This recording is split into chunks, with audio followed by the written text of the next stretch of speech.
Ya, baik. Halo, selamat pagi Bapak dan Ibu semuanya. Kembali lagi di Philip Morning Market Call edisi 17 Mei 2022. Apakah suara dan juga layar saya sudah bisa ditangkap dengan jelas oleh Bapak dan Ibu? Mohon respon salah satu dari Bapak dan Ibu.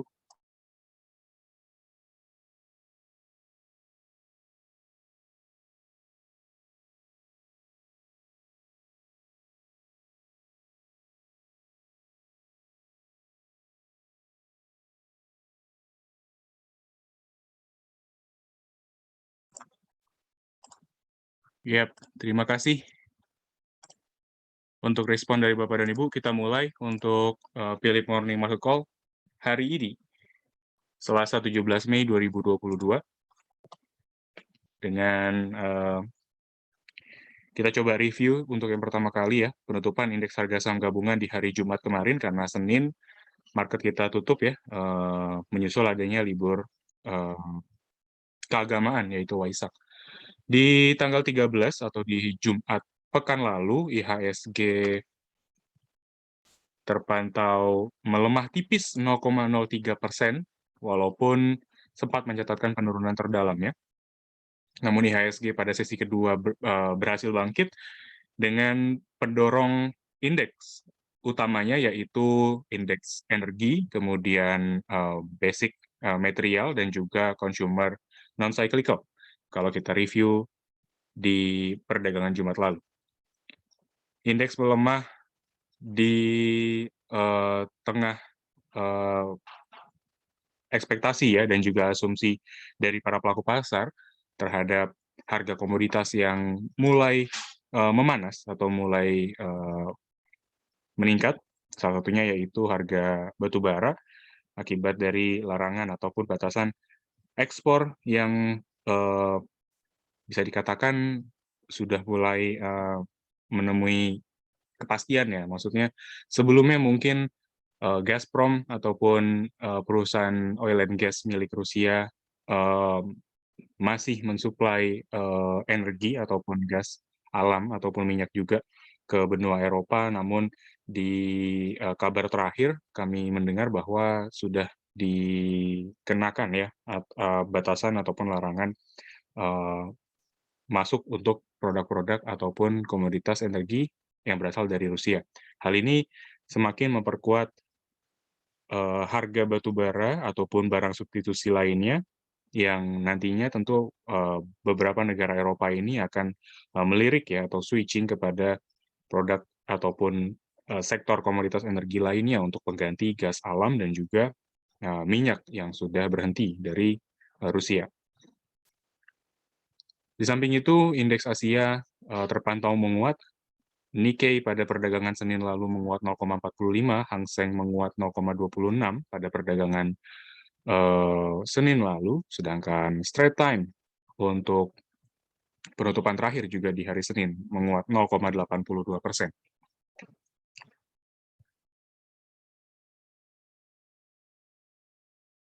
Hal ini terjadi setelah pernyataan Jerome Powell yang menyangkal ya adanya kenaikan suku bunga acuan yang lebih besar lagi untuk kedua kalinya, sehingga itu mengurangi ya setidaknya efek ataupun beban yang sudah terjadi pada pergerakan minggu lalu.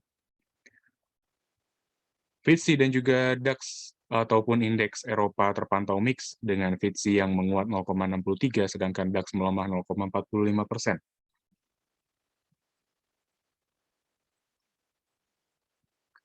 Kemudian dari indeks Wall Street pada perdagangan Senin lalu ataupun malam tadi, Dow Jones terpantau menguat tipis 0,08%, sedangkan S&P dan juga Nasdaq masih dalam teritori negatif.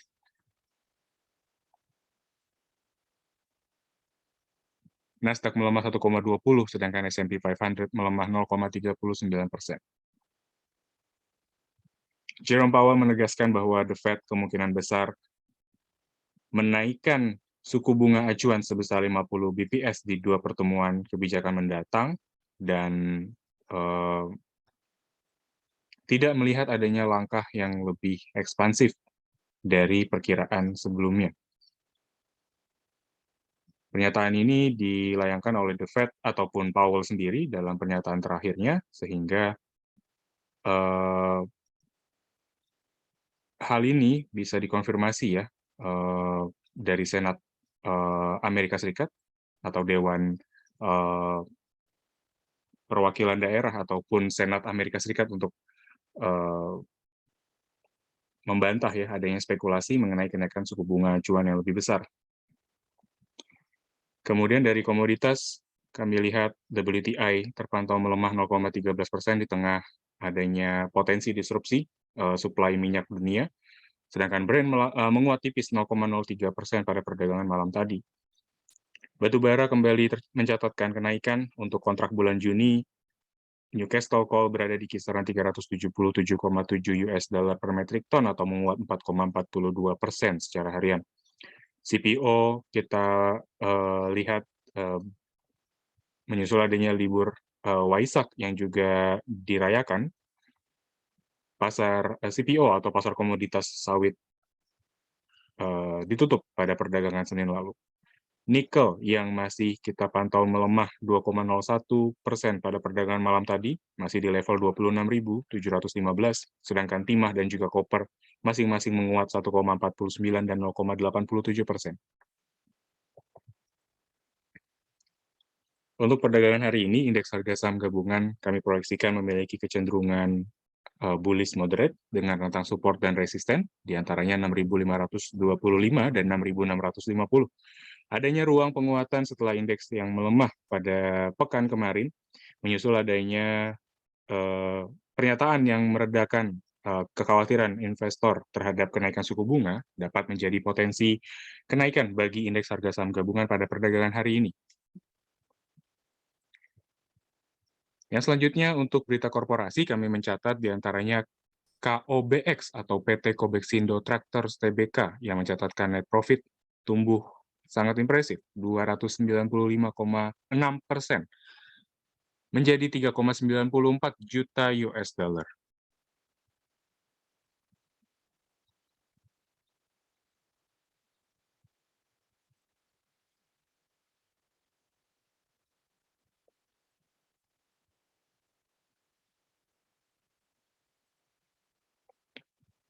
Kinerja ini tercatat pada kuartal pertama tahun 2022, di mana manajemen KOBX atau PT Kobexindo Tractors Tbk mengungkapkan laba bersih yang dicatat meningkat 295,6% secara year-on-year.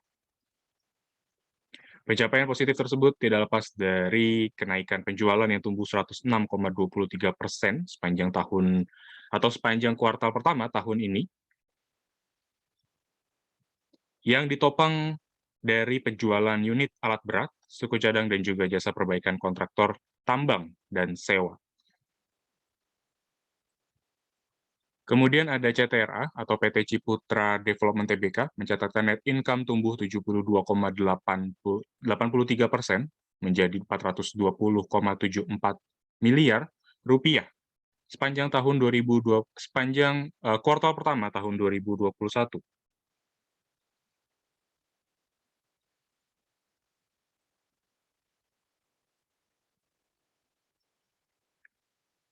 Jika kita melihat dari keterbukaan informasi yang diberikan oleh perseroan, kenaikan laba bersih yang juga bisa dikatakan impresif ya, karena meningkat 72,8% sepanjang kuartal pertama ini didorong oleh pendapatan yang tumbuh 20,75%, berada di kisaran 2.234 atau 2,234 triliun, yang ditopang penjualan kafling, rumah hunian, dan ruko. Segmen ini meningkat 63,3% dibandingkan kuartal pertama tahun 2021.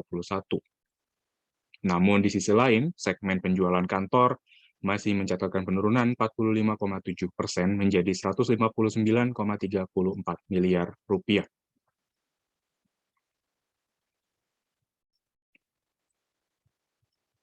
Kenaikan laba bersih ini mendongkrak laba per saham perseroan menjadi Rp23 per lembar, sedangkan di akhir Maret 2021 atau di kuartal pertama tahun lalu, CTRA membukukan EPS atau earning per share berada di kisaran Rp13.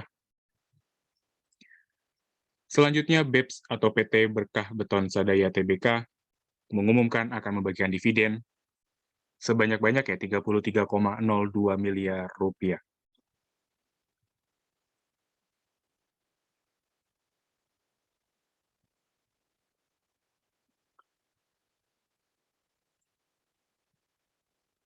Menurut keterbukaan informasi yang diberikan oleh Perseroan, Rp33,02 miliar dividen yang dibagikan adalah untuk kinerja tahun buku 2021 yang akan menghasilkan Rp3,67 per lembar saham bagi para pemegang sahamnya.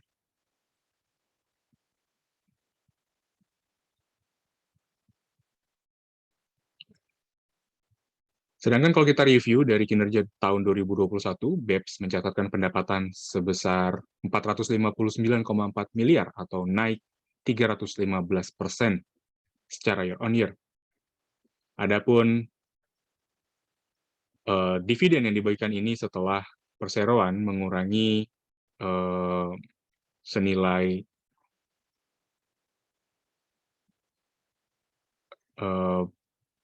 salah satunya adalah 1 miliar penyisihan yang dilakukan oleh Perseroan guna memenuhi ketentuan di dalam anggaran dasar Perseroan, dan juga sisanya 76,04 miliar digunakan untuk modal kerja.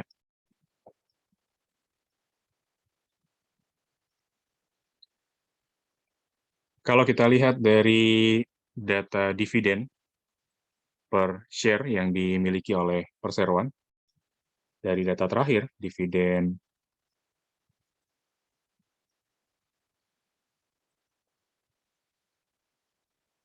per share Perseroan mungkin agak sedikit kecil ya, berada di kisaran 0,1%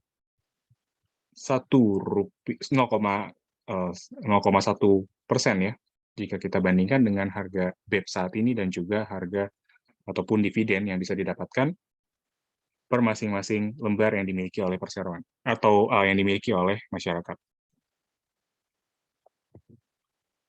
Kemudian yang selanjutnya, untuk rekomendasi Philips Sekuritas di perdagangan pagi hari ini, salah satunya yaitu Cisarua Mountain Dairy Tbk atau CMRY, di mana dari teknikal terakhir, CMRY mencoba rebound di antara area 34 dan 21 ya, dari exponential moving average, dengan candle terakhir membentuk satu candle bullish dan juga adanya dorongan dari pergerakan golden cross dari stochastic oscillator.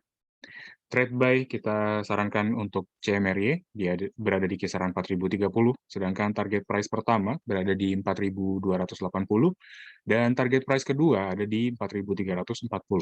Sedangkan untuk stop loss-nya, kami sarankan berada di kisaran 3.780. Kemudian yang kedua ada AGI atau Aneka Gas Industri Tbk. AGI patutnya diperhatikan, karena ini bisa menjadi satu potensi bagi Bapak dan Ibu untuk kembali cicil masuk ya, setelah AGI yang mengalami koreksi selama 1 minggu dan juga sudah cukup dalam. Saat ini AGI berada di area exponential moving average 90 atau dynamic support terakhir yang dimiliki oleh AGI, dan kebetulan juga AGI dari candlestick-nya membentuk satu candle bullish dengan dorongan stochastic oscillator yang bergerak golden cross di area oversold. Kami rasa ini sangat layak ya untuk dicermati dan juga bisa dimulai koleksi dengan low risk yang disajikan. AGI bisa kita lakukan trade buy di kisaran 1.805 sampai 1.810, sedangkan target price pertama ada di 1.960 dan target price kedua ada di 2.090. Untuk stop loss kami sarankan berada di kisaran 1.660. Kemudian yang ketiga ada Golden Eagle Energy Tbk atau SMMT. Dari pergerakan terakhir, SMMT ini cukup atraktif dengan pergerakan yang berada di atas EMA 21 atau pergerakan jangka pendek hingga menengah. SMMT dari candle juga membentuk satu pola rebound dengan dukungan stochastic oscillator. Dengan begitu trade buy kita sematkan untuk emiten tersebut ada di 1180 sampai 1190, sedangkan target price pertama di 1340 dan target price kedua ada di 1410. Untuk stop loss, kami sarankan ada di kisaran 1020. Yang keempat, ada tech atau Industrial Technomedia Tbk. Kalau tech mungkin bisa spekulatif karena saat ini atau di perdagangan Jumat lalu, tech mencoba breakout, dia punya trend line atas ataupun dari trend line yang terbentuk saat ini. Dengan begitu tech bisa kita coba perhatikan terlebih dahulu adanya keberlanjutan breakout atau tidak, karena stochastic oscillator sudah menunjukkan satu pergerakan berada di area overbought. Dengan begitu, mungkin 4.330 bisa diperhatikan untuk selanjutnya. Target price pertama di 4.890, target price kedua ada di 5.210. Untuk stop loss, kami sarankan ada di kisaran 3.770.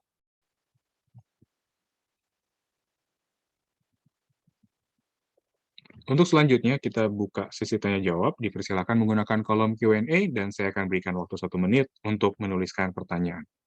Kita akan kembali 1 menit lagi dengan pertanyaan pertama.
Oke, terima kasih untuk kesediaan untuk menunggu. Kita mungkin bisa persingkat ya waktu. Yang pertama mungkin pertanyaan mengenai MNCN dan juga SCMA. Bagaimana pergerakan dari sisi teknikal untuk perdagangan pagi hari ini. Yang pertama mungkin MNCN, kita lihat adanya historical yang tertahan ya di kisaran EMA 24 dan 13. Kami rasa ini cukup mengganggu untuk jalannya MNCN menguat kembali ya. Karena kalaupun ada signal breakout dari exponential moving average, kami rasa itu akan menjadi signal yang cukup baik. Namun sebaliknya, MNCN kembali melemah selama 2 hari, kemudian membentuk satu candle inverted hammer pada perdagangan Jumat lalu, tepat di kisaran berada di area EMA 90. Jadi kami rasa potensi kenaikan yang mungkin akan terjadi pada MNCN akan bertahan dalam jangka pendek, karena kalaupun MNCN ingin melanjutkan fase bullish-nya yang sudah terjadi sejak awal tahun lalu, MNCN perlu breakout dia punya EMA 13 dan 24 ya, sehingga dengan begitu MNCN perlu kita tunggu adanya konfirmasi breakout, sehingga di area ini, di area 900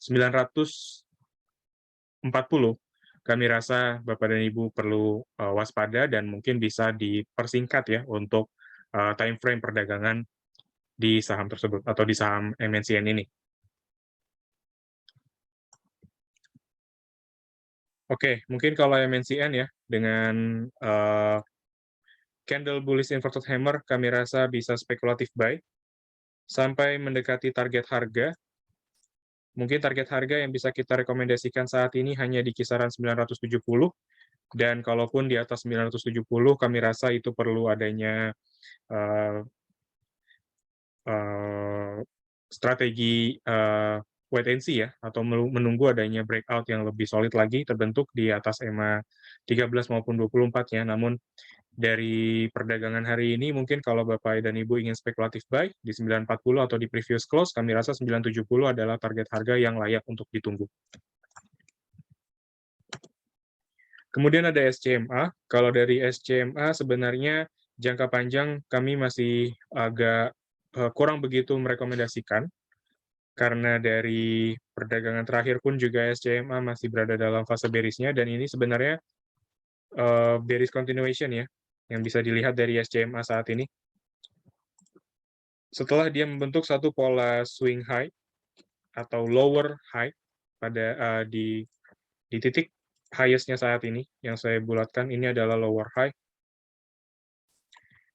Saat ini sebenarnya dari SCMA, dari secondary trend, itu masih dalam bearish continuation. Seperti itu. Dan juga dari pola-pola yang terbentuk dalam jangka waktu pendek, kita bisa lihat di sini pola SCMA cukup rapi, berada di bawah area exponential moving average 13 dan 24, sehingga hal itu merefleksikan bahwa SCMA dan behavior dari trader SCMA ini menilai harga atau menilai posisi SCMA ini layak dijual ya, atau berada dalam range di bawah rata-rata harga 13 dan juga 24 harinya, sehingga itu kurang atraktif ya. Kami rasa untuk saat ini melihat adanya potensi beli dari SCMA. Jadi kami rasa baiknya SCMA dijauhkan karena belum ada tanda-tanda bahwa pasar saat ini menilai SCMA di atas rata-rata jangka pendek dan juga jangka menengahnya.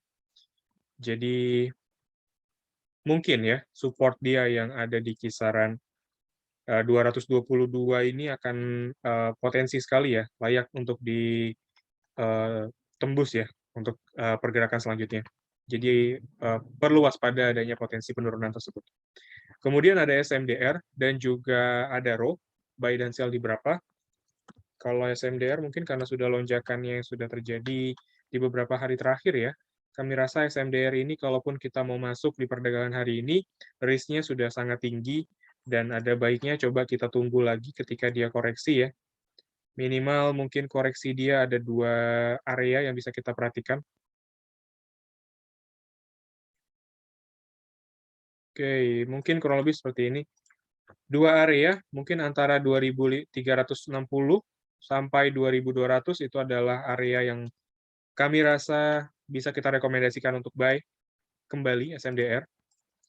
Karena ya melihat dari stokastik ya, walaupun candle di dalam perdagangan 2 hari terakhir membentuk satu candle bullish, namun ada baiknya kita kurangi resiko dengan kembali melihat support-support ataupun area-area yang layak untuk ditunggu, untuk dijadikan area entry buy, seperti itu.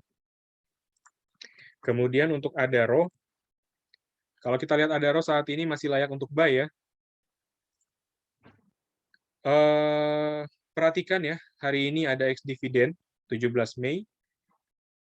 Kami rasa ini patut ditunggu terlebih dahulu pergerakan hari ini, karena ex-dividend kami khawatirkan ya, agak sedikit kurang clear ya kalau kita mau masuk, karena pasti nanti adanya volatilitas ya, pergerakan. Jadi ada RO sebenarnya ya, secara keseluruhan masih layak untuk di-buy. Di level saat ini pun juga ada RO masih, kita bisa katakan masih di awal rebound dia ya, di awal rebound. Jadi, kita hanya perhatikan dan mewaspadai adanya ex-dividend hari ini saja, seperti itu. Jadi kalaupun Bapak dan Ibu memang ingin men-secure posisi ya, dan benar-benar ingin dapatkan Adaro, kami rasa ya tidak ada salahnya, tapi kita ingatkan kembali bahwa ada potensi koreksi karena hari ini ada ex-dividend. Jadi, ya mungkin kalaupun ada terjadi koreksi, kami rasa koreksinya hanya sebatas koreksi wajar, dan support yang dimiliki Adaro kalau kita lihat saat ini, itu berada di kisaran, ya mendekati support klasik lah ya, 2.980 sampai 2.960-an ya, itu adalah support klasik dan juga support dynamic yang dimiliki oleh Adaro. Jadi mungkin itu batasan resiko ya, kalau memang ada penurunan dan lebih dalam lagi nanti penurunan.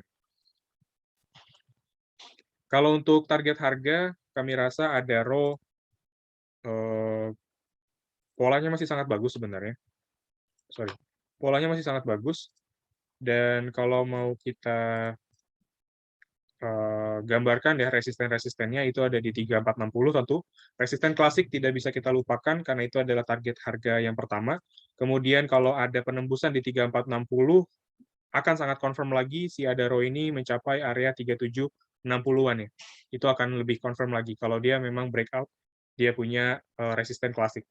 Seperti itu.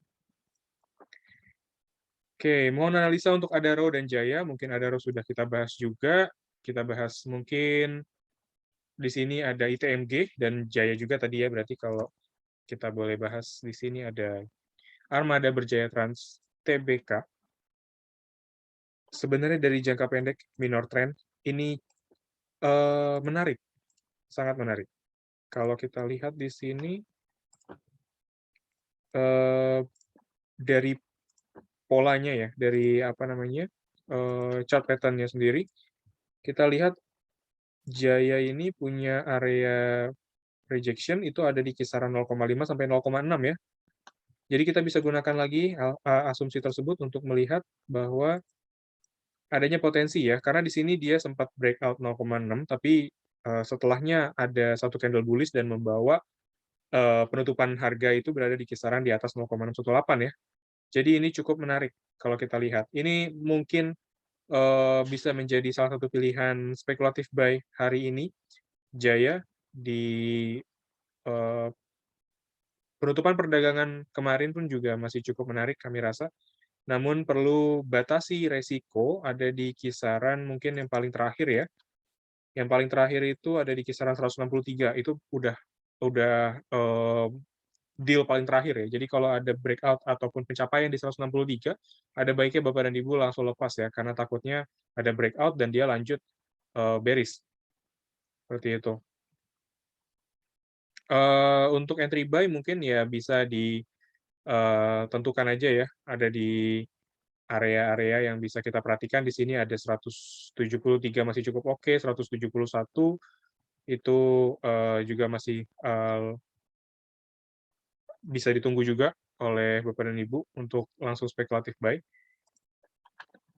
Hanya saja perhatikan batasan risiko ataupun level stop loss. Lanjut ITMG. Dari ITMG ya kelihatan dari hari ini pun juga mau lanjut menguat ya. Dia udah tembus area resisten di 30.200.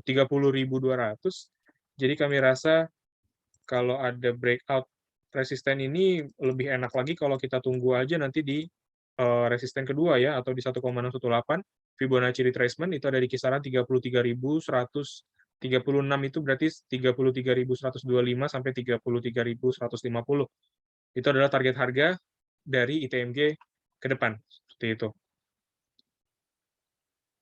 Kalau untuk entry buy mungkin ya setelah adanya resisten Bapak dan Ibu bisa manfaatkan koreksi-koreksi kecil yang terjadi untuk mendapatkan posisi yang lebih baik seperti itu. Oke, selamat pagi. Kapan masuk saham bank big caps dan juga saham properti? Mungkin kita coba ambil beberapa sampel aja ya, dan nggak semua sampel dari sektor banks bisa kita ulas pagi hari ini. Mungkin saham banks ini dia punya support, salah satunya BBCA ya. BBCA ini dia punya support di 7.175. Mungkin support itu bisa kita gunakan, dijadikan apa namanya area yang bisa kita tunggu ya untuk entry buy selanjutnya. Kalau dilihat dari sebenarnya kalau dilihat dari Fibonacci jangka panjangnya atau yang cukup besarnya ya, Fibonacci yang cukup besarnya itu, memang ini ada support di 7175 ini mendekati area 0,5 ya. 0,5 ini biasa juga kita jadikan patokan ya untuk entry buy ataupun bisa jadikan area rebound ya, area rejection seperti itu. Jadi 7.100 kami rasa 7.175 sampai 7.100 itu bisa ditunggu nanti ke depan. Kalau kenapa nggak gunain 0,618, 6.825, kami rasa ini perlu adanya news yang lebih berat lagi ya, yang memberatkan sektor banks. Namun untuk saat ini kita coba asumsikan dulu dan kita harapkan sama-sama indeks kita sudah mulai stabil, kemudian sektor perbankan juga sudah mulai pergerakannya sudah mulai terbatas karena memang adanya kejelasan dari Bank Indonesia, walaupun belum pasti ya, tapi ada opsi untuk menaikkan suku bunga. Sebenarnya itu juga menjadi salah satu resiko yang pertama untuk sektor perbankan, karena itu akan mengancam pertumbuhan kredit dan juga pinjaman sektor lainnya, adanya kenaikan suku bunga tersebut. Namun, ya tidak ada pilihan lain karena The Fed menaikkan suku bunga dan bank sentral negara lain juga cenderung akan melakukan hal yang sama. Jadi mungkin untuk meredam sedikit eee, kekhawatiran dan juga penurunan ini, perlu adanya satu, apa namanya, langkah dari Bank Indonesia untuk meredam dan juga mengurangi resiko-resiko yang terjadi akibat, eee, pengetatan kebijakan moneter di Amerika Serikat dan juga di negara lainnya. Namun yang kita bisa perhatikan saat ini memang adanya tren ataupun, iya tren ya, suku bunga tinggi di beberapa negara dan ini mengancam juga ya untuk, pasar dalam negeri juga. Mungkin banks bisa kita coba pertahankan terlebih dahulu, tunggu adanya, pengakhiran dari fase koreksinya. Sedangkan untuk properti ya, pilihan properti yang bisa saya coba ulas saat ini ada di Pewon atau Pakuwon Jati Tbk. Kalau Pakuwon Jati, momen ini sebenarnya atau area ini bisa kita coba perhatikan dulu, karena dia tepat berada di kisaran EMA 90. Ini adalah area penentu. Apakah Pewon di perdagangan hari ini akan kembali turun dan ditutup di bawah exponential moving average 90? Kalau memang seperti itu, kami rasa Pewon akan bergerak dalam rentang bearish-nya dan itu akan menjadi satu signal yang kurang baik ya. Ada baiknya dijauhkan terlebih dahulu. Karena ini memang ya support terakhir ya, support dynamic terakhir yang dimiliki oleh Pewon. Kalau dari Fibonacci, kami rasa bisa ditunggu di 470-an, 480. Tapi ini tidak menutup kemungkinan ya, bukan berarti 470-an itu menjadi satu support dan bisa menjadi satu area rejection atau, eee apa namanya, area support kuat. Namun, Pewon ini memang sudah mensignalkan adanya potensi breakout EMA 90 ya, ini yang kita khawatirkan saat ini. Jadi kapan bisa kita beli, benar-benar beli, kami rasa tergantung dari kondisi candlestick-nya dan juga adanya konfirmasi dari pola-pola candlestick ataupun chart pattern-nya, seperti itu. Yang bisa kita gambarkan saat ini hanya Pewon kondisinya saat ini sedang berada di EMA 90 adalah area penentu. Kalau dia breakout area EMA 90 kembali sampai penutupan perdagangan, ada baiknya dijauhkan. 470 hanya menjadi area support selanjutnya yang dimiliki oleh Pewon dan bukan berarti menjadi satu area yang pasti ya dan juga bisa diharapkan untuk menjadi area rejection, seperti itu. Lanjut ada Telkom sama Doit. Yang pertama mungkin kita bahas Telkom terlebih dahulu. Kalau dari Telkom karena dia sudah bergerak cenderung di bawah EMA 90, kita sarankan untuk dijauhkan. Seperti itu. Dan kalaupun memang sebenarnya EMA 90 ini kalau Telkom jangka panjang, kalau masih dalam fase bullish atau area bullish-nya, EMA 90 ini akan kembali di-break kembali. Jadi maksudnya setelah adanya penembusan di bawah EMA 90, karena ini ada panic selling ya, akibat dari kenaikan suku bunga kemarin. Kalaupun memang Telkom ini masih cukup solid dan juga masih dinilai cukup baik oleh para pelaku pasar, seharusnya EMA 90 ini kembali dilampaui ya, atau harganya kembali bergerak di rata-rata EMA 90 gitu, di atas EMA 90. Jadi kalau misalkan sudah break di bawah EMA 90 ini, ada pertanda awal kecenderungan bahwa Telkom ini sudah berada dalam fase reversal dari bullish ke fase bearish yang belum bisa kita pastikan berada di jangka pendek atau menengah ataupun yang panjang.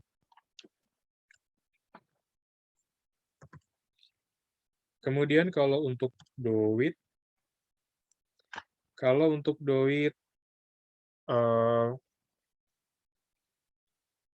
masih lebih layak untuk dijadikan pilihan spekulatif, walaupun dia punya area penahanan sebenarnya di area ini, 575 ya berarti. 575 itu berada di kisaran 0,618 ya, hampir mendekati 0,618. 575 sampai 560 itu sepertinya adalah resisten kuat ya dari dynamic resisten dari Fibonacci retracement. Jadi kami rasa ya kalaupun ingin spekulatif buy, ada baiknya area yang cukup safe ya untuk dijadikan taking profit. Area taking profit ada di kisaran 560 ataupun untuk yang lebih tingginya lagi ada di kisaran 575. Seperti itu. Masih bisa dijadikan pilihan untuk spekulatif buy. DOIT.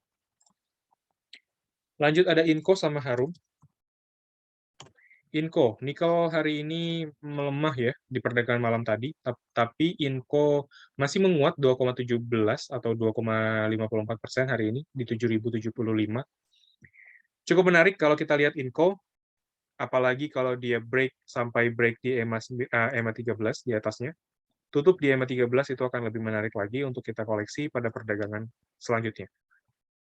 Ya mungkin di kisaran 7.175 ya, itu udah cukup menarik, atau sampai dia tutup di perdagangan hari ini di atas EMA 13, kami rasa Inco layak untuk dikoleksi kembali. Seperti itu.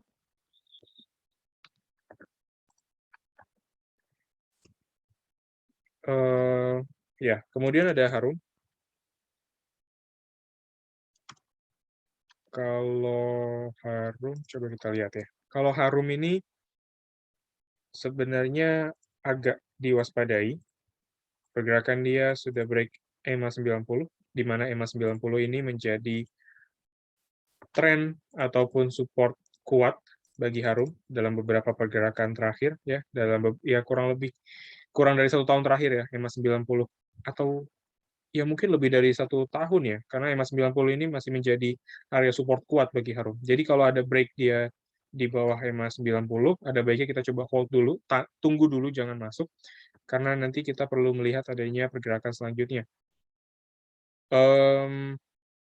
Kalau pola seperti ini, skenarionya adalah EMA 13 dan 24 menjadi dynamic resisten yang kuat.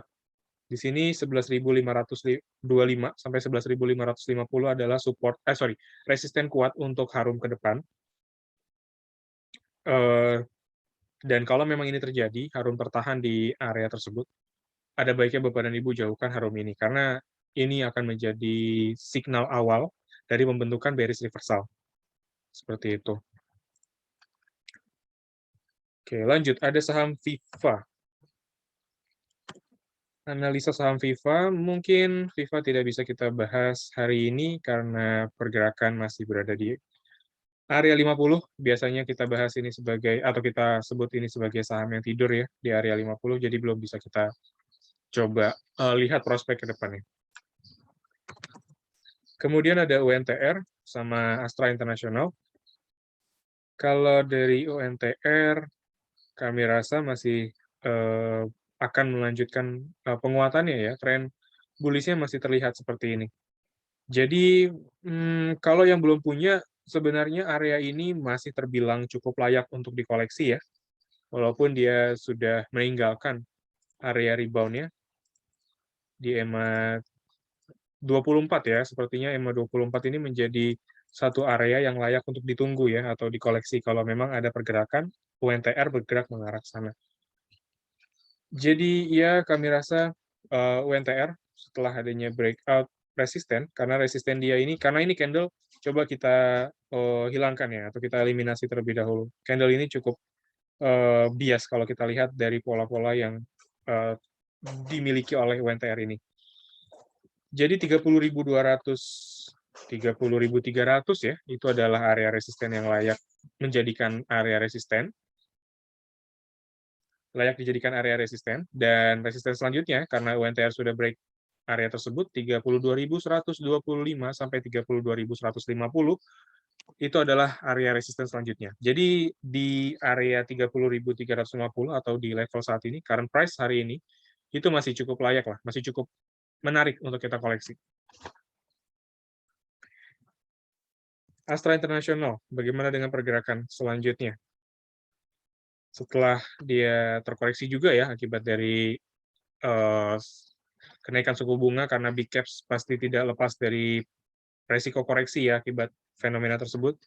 Astra International kami rasa setelah adanya dorongan untuk kembali bergerak di atas EMA 13 dan juga 24, kami rasa Astra International masih cukup menarik. Namun yang perlu diperhatikan adalah hari ini Astra International membentuk satu candle bearish. Sehingga untuk selanjutnya, kami rasa Astra International ada baiknya ditunggu terlebih dahulu area pengakhiran dari koreksinya. Ini ada potensi koreksi ya ke depan Astra International.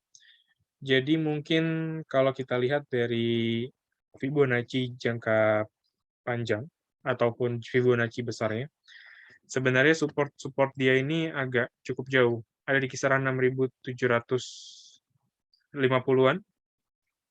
Ini adalah support terakhir. Dan mungkin Astra International coba tunggu di 7.125 ya, atau 7.100 ya. Mungkin ini bisa kita perhatikan dulu aja. Kalau dia memang break di support, di bawah support itu, di bawah support 7.125 atau 7.100-an, kami rasa ini kita coba tunggu dulu aja. Pergerakan Astra International jangan terburu-buru untuk masuk. Karena ini kayak di momen di pertengahan gitu ya, momen ketika dia ingin bull, tapi ternyata ada sedikit gangguan ataupun koreksi, candle-nya terlihat koreksi ya, terlihat candle bearish. Jadi ada baiknya kita tunggu dulu aja. Lanjut ada Unilever sama Cepin ya. Unilever ini jadi primadona beberapa hari terakhir karena saham-saham big caps lainnya, terutama perbankan ini menjadi top loser ya. Unilever sepertinya ya kenaikan dia perlunya diwaspadai, walaupun dia punya historical terkoreksi selama 1 hari, terkoreksi sehari, kemudian dia melanjutkan penguatannya, tapi ini sudah melampaui dari tren sebelumnya ya, exponential moving average 90 menjadi area resisten sebelumnya, namun ini sudah terlampau cukup jauh. Jadi ada baiknya kami sarankan coba dijauhkan aja Unilever karena momennya udah kurang pas. Bagaimanapun juga Unilever sudah bergerak di area overbought dan juga dari volume juga kita lihat adanya penurunan dari sisi volume yang dicatatkan oleh Unilever pada perdagangan beberapa hari terakhir. Lanjut ada Cepin tadi, kita belum bahas. Kalau Cepin ada baiknya juga dijauhkan atau dilepas terlebih dahulu karena areanya atau polanya atau trennya masih dalam tren bearish dan area EMA 24 masih menjadi area penahanan bagi Cepin ya. Jadi ya dengan pola seperti ini dan pergerakan harga yang mendekati EMA 24 udah kurang atraktif ya dan juga tidak memberikan satu potensial gain yang cukup menarik untuk kita koleksi hari ini.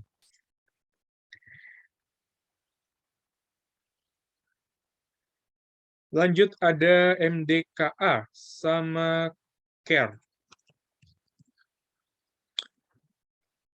Oke, MDKA. MDKA sebenarnya agak menarik. Kenapa? Karena dia berada di area support terakhir, support dynamic terakhir. Low risk, bisa kita katakan, MDKA memberikan satu area yang cukup low terhadap risikonya juga, dan kalau memang dia break lagi di EMA 90, kita gampang aja tinggal lepas gitu. Maksudnya karena ini support terakhir, jadi kalaupun kita mau masuk di current price atau di 4550, kalau dia kembali break di bawah EMA 90, loss-nya nggak begitu besar. Jadi ini yang disebut sebagai low risk ya, yang saya sebut bisa menjadi satu area yang layak untuk dibeli, karena dari historical pun EMA 90 menjadi area yang biasa menjadi area rebound untuk MDKA, seperti itu. Jadi bisa ditunggu hari ini 4550, ataupun kalau mau yakin banget mungkin tunggu penutupan, karena penutupan akan memberikan candle yang lebih valid, kemudian bisa masuk kembali. Resikonya kalau dia bergerak di bawah EMA 90. EMA 90 itu mungkin kalau kita gambarkan Fibonacci retracement, dia mendekati area berapa? Kami rasa area 4.380 itu adalah support terakhir, ataupun area stop loss, seperti itu. Cukup menarik MDKA untuk kita jadikan pilihan spekulatif.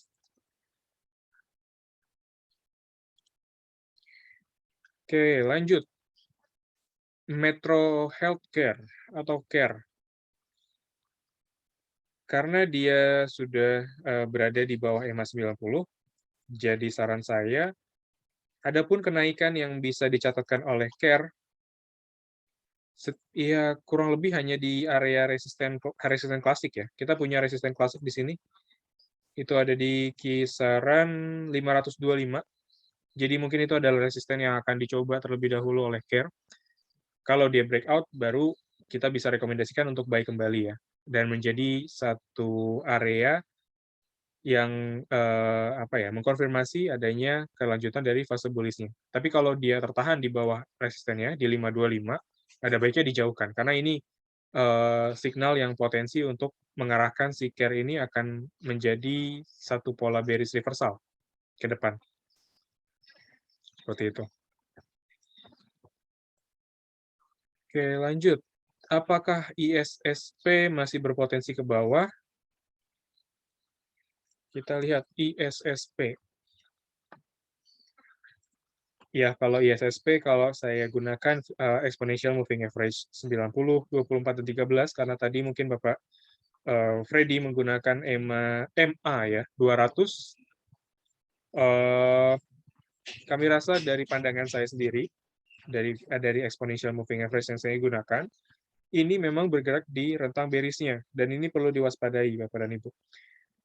Jadi tinggal tunggu batasannya aja, atau support-supportnya yang akan menjadi potensial rebound. Itu ada di kisaran 278 ya. 278 itu adalah supportnya. Jadi mungkin untuk saat ini kita bisa sarankan untuk ditunggu aja ISSP, jangan terburu-buru untuk masuk. Bahkan sebaliknya, bearish trend ini masih berlanjut, potensi berlanjut, dan kita hanya tinggal tunggu aja beberapa area-area rejection untuk kita lihat apakah benar-benar kuat untuk menahan pergerakan dari ISSP, atau bahkan sebaliknya kembali breakout dan menjadikan support tadi sebagai konfirmasi sell ya. Kalau yang sudah punya, dan kalau yang belum punya, jelas kita belum bisa sarankan. Lanjut ada ICBP sama ESA.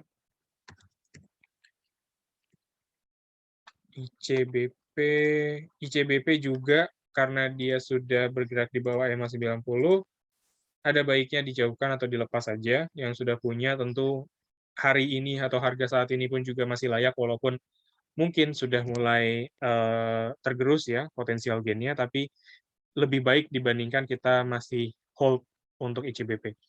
Yang kita khawatirkan ICBP masih akan melanjutkan bearish trend-nya ya, karena ini ICBP memang sudah bergerak dalam fase ini sudah cukup lama, sejak tahun 2019 ya. bergerak dalam fase bearish dan masih berlanjut. Yang kita khawatirkan akan melanjutkan bearish continuation dalam jangka waktu panjang. Lanjut ada ESA ya, sorry. Ada ESA. ESA ini sebenarnya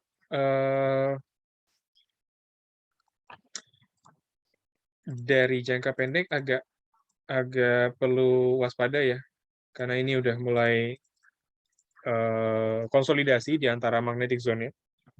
Dan sebenarnya spekulatif buy juga masih cukup layak kalau kita coba sematkan di ESA ini, namun yang perlu kita garis bawahi adalah resikonya yang sudah mulai timbul. Resikonya sudah mulai terlihat, resiko cukup besar di sini. ESA kami rasa mungkin 1240 masih bisa dijadikan spekulatif buy atau area spekulatif buy, tapi hati-hati kalau mungkin dia masih akan konsolidasi ya.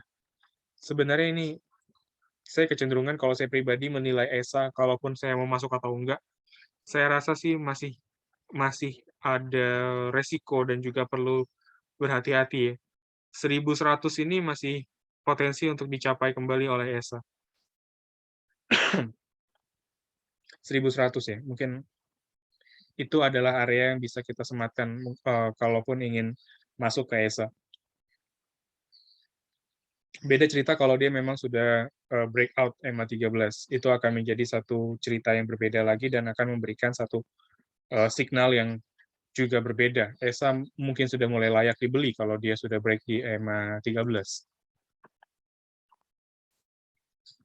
Lanjut ada tadi ASA ya, ASA belum dibahas sepertinya. ASA sama SMRA mungkin.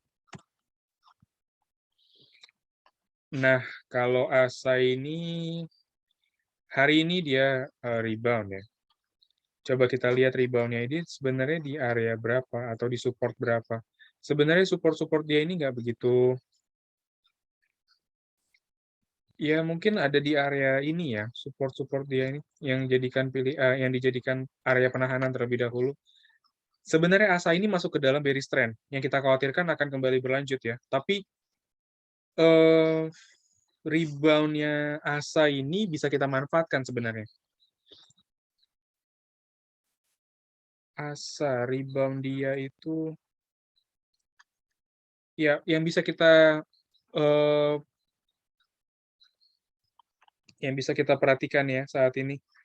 Tidak ada sampai penutupan ya, kita perlu lihat penutupan sebenarnya. Dia ada potensi golden cross di area oversold, cukup menarik, di mana pola ini cukup valid ya, mengindikasikan adanya satu reversal terlebih dahulu. Dari sisi volume juga saat ini masih belum bisa kita perhatikan dan belum bisa kita pastikan. Kalaupun ingin spekulatif buy, kami rasa ini layak dan bisa menjadi salah satu pilihan yang cukup menarik ya, dengan area taking profit ada di kisaran 2.270 sampai di area emotional resisten ya. Kalau di sini kita lihat ada satu gap, emotional resisten ada di kisaran 2380. Jadi 2270 sampai 2380 adalah pilihan untuk taking profit untuk Bapak dan Ibu yang melakukan spekulatif buy pada perdagangan hari ini untuk ASA.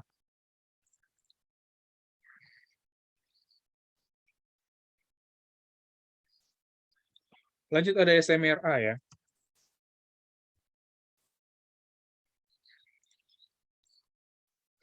Kalau SMRA kebalikannya ya. SMRA kita sarankan untuk berhati-hati. Waspadai keberlanjutan dari fase bearish-nya karena dia sudah masuk ya nih. Bearish continuation dari tren ini. Dan juga dari rejection di EMA24. Kami rasa ini akan menjadi satu potensi ya penurunan kembali. Dan tujuan dari bearish trend-nya tentu support ya. Support di 635. Itu adalah support ataupun target harga selanjutnya. Setelah SMRA ini mengalami rejection atau batasan di area EMA24 pada perdagangan hari ini. Seperti itu. Lanjut ada Pegas sama Tebik. Kita belum bahas Pegas dan juga Tebik. Bagaimana kondisi hari ini? Pegas, eh, sebenarnya dia punya area resisten klasik di sini. Tapi saya kurang yakin apakah Pegas ini akan atau punya potensi untuk mencapai area resistennya kembali atau retest kembali di 1620. Seperti itu. Karena dari stokastik, dari kondisi terakhir memang belum ada satu divergen ya atau pola pola pengakhiran ya dari fase bullish-nya. Tapi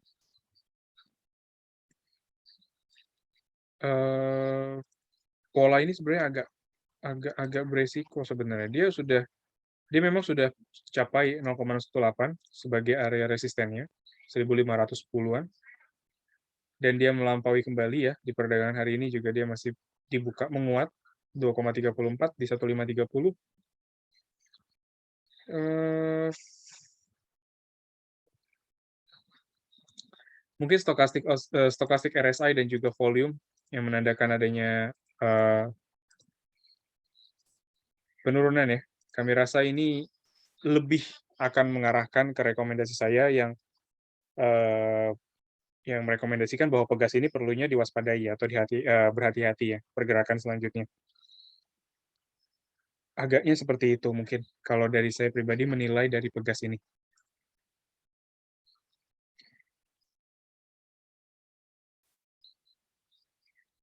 Sebenarnya Pegas ini lebih enak lagi kalau kita nanti coba tunggu dia koreksi kembali ada di kisaran 0,5 ya. Itu akan menarik. Kalau dia koreksi mungkin antara 1460 sampai 1440 itu akan menarik lagi kalau kita koleksi. Mengurangi risiko ya.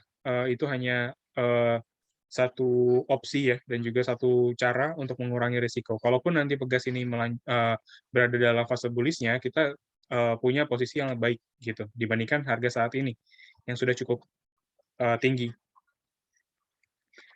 Ya, kemudian tadi Tebik ya.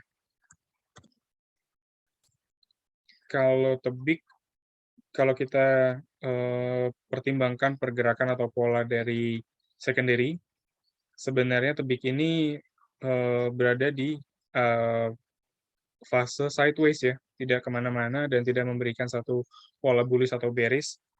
Tapi dari jangka pendek, kami rasa ada baiknya Bapak dan Ibu jauhkan Tebik ini karena sebenarnya kalaupun kita mau masuk ya, Tebik ini tidak memberikan satu potensial gain atau ruang yang cukup menarik untuk kita tunggu. Seperti itu. Karena ruang dia ini mungkin yang pertama aja itu ada di EMA 13 ya, itu adalah support resisten terdekat dia. Resisten pertama kalau dia mau breakout kemudian dia lanjut fase bullish jangka pendek. Itu aja nggak begitu menarik ya, apalagi saat ini posisi masih koreksi dan juga breakout EMA 90. Jadi kalau dia breakout EMA 90, kami rasa support dia yang selanjutnya itu ada di kisaran 2920 ya. Apalagi support klasik dia ini malah lebih dalam lagi ya. Support klasik dia ini lebih dalam ada di kisaran 2830. Sempat dicapai oleh Tebik kemarin. Ada pas pasar lagi panic selling ya, adanya kenaikan suku bunga The Fed. Jadi seperti itu. Posisinya kurang begitu menarik ataupun kurang memberikan satu ruang untuk mencatatkan satu potensial gain yang bisa kita harapkan ya. Seperti itu. Baik, mungkin itu adalah pertanyaan terakhir dari Philip Morning Market Call edisi 17 Mei 2022. Kami ucapkan terima kasih atas segala perhatian dan juga pertanyaannya. Kita kembali lagi di Philip Morning Market Call edisi selanjutnya. Semoga Bapak dan Ibu masih dalam keadaan sehat dan juga kita masih bisa bertemu di kesempatan lainnya. Terima kasih. Akhir kata, selamat melanjutkan aktivitas dan salam cuan.